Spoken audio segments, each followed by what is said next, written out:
There you are. How? How did you... Get out? Not easily.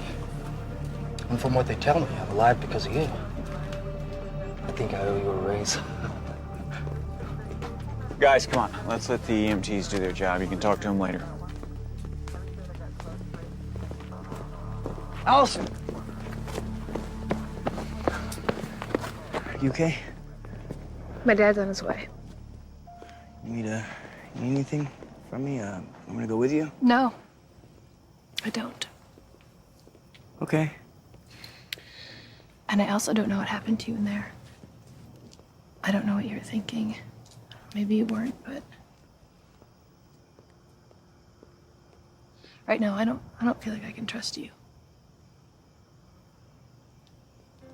Allison, I can explain. I don't care. Just, hey, don't say anything else. Please, just don't say anything. Scott, Hey, Allison, just stop.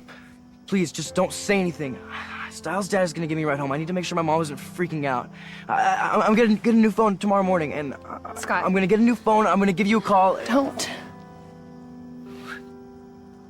call.